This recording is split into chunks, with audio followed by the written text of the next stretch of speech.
पुत्र की कहानी, पंचतंत्र की कहानी, व्यापारी के पुत्र के पंचतंत्र की कहानी हम लोग जा रहे हैं पढ़ने।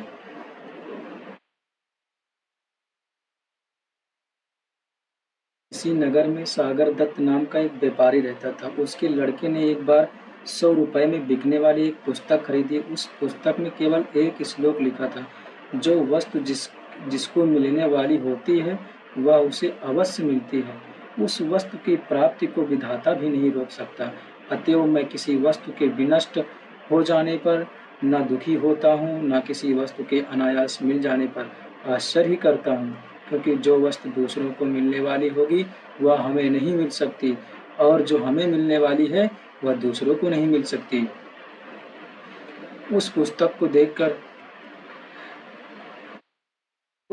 को देखकर सागर दत्त ने अपने पुत्र से पूछा, तुमने इस पुस्तक को कितने में खरीदा? पुत्र ने उत्तर दिया, 100 रुपए में। अपने पुत्र से पुस्तक का क्रय मूल्य जानकर सागर दत्त कुपित हो गया, यानी क्रोधित हो गया, और बोला, अरे मूर्ख, जब तुम लिखे हुए एक श्लोक को 100 रुपए में खरीदते हो तो तुम अपनी बुद्धि से क्या धन कमाओगे? तुम जैसे मूर्ख को मैं अब अपने घर में नहीं रखूंगा।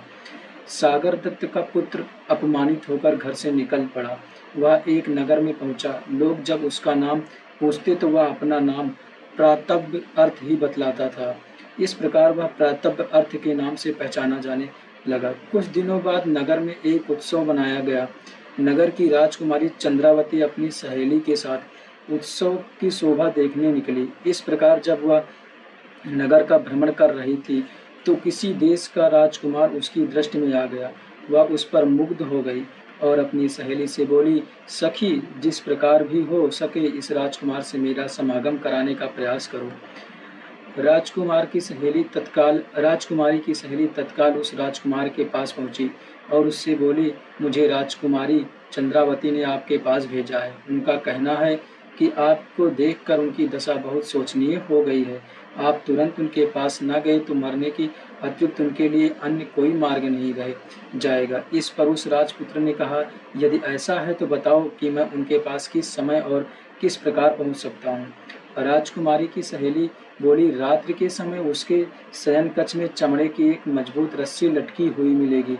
आप उस पर चढ़कर राजकुमारी के कक्ष में पहुंच जाना।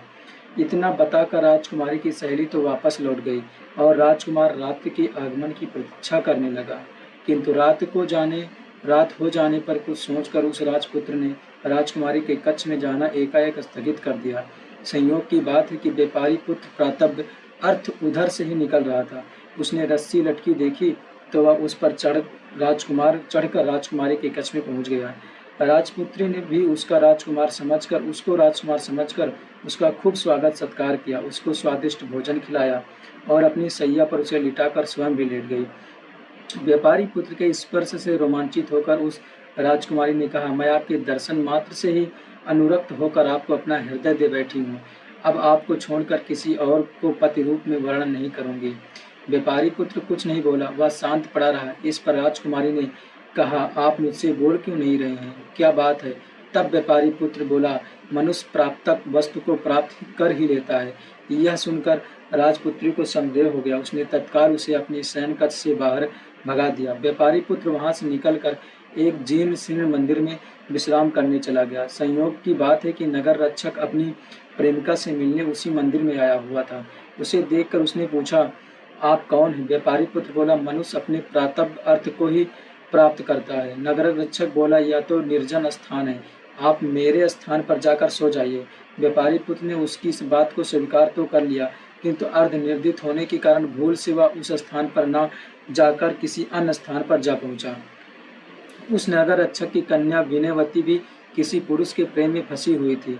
उसने उस स्थान पर आने का अपने प्रेमी को संकेत दिया हुआ था जहाँ की प्रातः अर्थ पहुँच गया था। विनयवती वहाँ सोई हुई थी। उसको आते देखकर विनयवती ने यही समझा कि उसका प्रेमी आ गया। वह प्रसन्न होकर उसका स्वागत सत्कार करने लगी। जब वह व्यापारी के साथ अपनी सैया पर सोई तो उसने पूछा, क्या बात है, आप अब भी मुझसे निश्चिंत होकर बातचीत नहीं कर रहे हैं? व्यापारी पुत्र ने वही वाक्य दोहरा दिया, मनुष्य अपने प्रातव्य अर्थ को ही प्राप्त करता है। विनयवती समझ गई कि बिना विचारे करने का उसको यह फल मिल रहा है। उसने तुरंत उस व्यापारी पुत्र को घर से बाहर जाने का रास्ता दिखा दिया। व्यापारी पुत्र एक बार फिर सड़क पर आ गया। तभी उसे सामने से आती एक बारात दिखाई दी। वर कीर्ति नामक वर बड़ी धूमधाम से अपनी बारात लेकर जा रहा था। वह भी उस बारात में शामिल होकर उनके साथ साथ चलने लगा। बारात अपने स्थान पर पहुंची। उसका खूब स्वागत सत्कार हुआ। विवाह का मुहूर्त होने पर सेठ की कन्या सज धज कर विवाह मंडप के समीप आई। उसी क्षण एक मदमस्त हाथी अपने महावत को मारकर भागता हुआ उधर आ पहुंचा। उसे देखकर भय के कारण सभी बाराती वर को लेकर वहां से भाग गए। कन्या पक्ष के लोग भी घबराकर घरों में घुस गए। कन्या उस स्थान पर अकेली रह गई। कन्या को भयभीत हो देखकर प्रातः अर्थ ने उसे सांत्वना दी। डरो मत, मैं तुम्हारी रक्षा करूंगा। यह कहकर उसने एक हाथ से उस कन्या को संभाला और दूसरे हाथ में एक डंडा लेकर हाथी पर पिल पड़ा। डंडे की चोट से भयभीत होकर वह हाथी सहसा वहां से भाग निकला। हाथी के चले जाने पर वरकीर्त अपनी बारात के साथ वापस लौटा, किंतु तब तक विवाह का मुहूर्त निकल चुका था। उसने देखा कि उसकी वधू किसी अन्य नौजवान के साथ सटक कर खड़ी हुई है और नौजवान ने उसका हाथ थामा हुआ है। यह देखकर उसे क्रोध आ गया और अपने ससुर से बोला, आपने यह उचित नहीं किया। अपनी कन्या का हाथ मेरे हाथ में न देने के स्थान पर किसी अन्य के हाथ में दे दिया। उसकी बात सुनकर सेठ बोला, मैं भी तुम सब लोगों के साथ यहाँ से भाग गया था, अभी अभी वापस लौटा हूँ। सेठ की बेटी बोली, पिताजी, इन्होंने ही मुझे मृत्यु से बचाया है, अतः अब मैं इनको छोड़कर किसी अन्य के साथ विवाह नहीं करूंगी। इस प्रकार विवाद बढ़ गया और रात भी समाप्त हो गई। प्रातःकाल वहां भीड़ इकट्ठी हो गई। राजकुमारी भी वहां पहुंच गई। विनयवती ने सुना तो वह भी तमाशा देखने वहां जा पहुंची। स्वयं राजा भी इस विवाद की बात सुनकर वहां चला आया। उसने व्यापारी पुत्र से कहा, युवक, तुम निश्चिंत होकर सारी घटना का विवरण मुझे सुनाओ। व्यापारी पुत्र ने उत्तर में यही कहा, मनुष्य प्रातः अर्थ को ही प्राप्त करता है। उसकी बात सुनकर राजपुत्री बोली, विधाता भी उसको नहीं रोक सकता। तब विनयवती कहने लगी, इसलिए मैं विगत बात पर पश्चाताप नहीं करती और मुझको उस पर कोई आश्चर्य नहीं होता। यह सुनकर विवाह मंडप में आई सेठ की कन्या बोली, जो वस्तु मेरी है वह दूसरों की नहीं हो सकती। राजा के लिए यह सब पहेली बन गया था। उसने सब कन्याओं से पृथक पृथक सारी बात सुनी और जब वह आश्वस्त हो गया तो उसने सबको अभय दान दिया। उसने अपनी कन्या को संपूर्ण अलंकारों से युक्त करके 1000 ग्रामों के साथ अत्यंत आदर पूर्वक प्रातः अर्थ को समर्पित कर दिया। इतना ही नहीं, उसने अपना पुत्र भी मान लिया। इस प्रकार उसने उस व्यापारी पुत्र को युवराज पद पर प्रतिष्ठित कर दिया।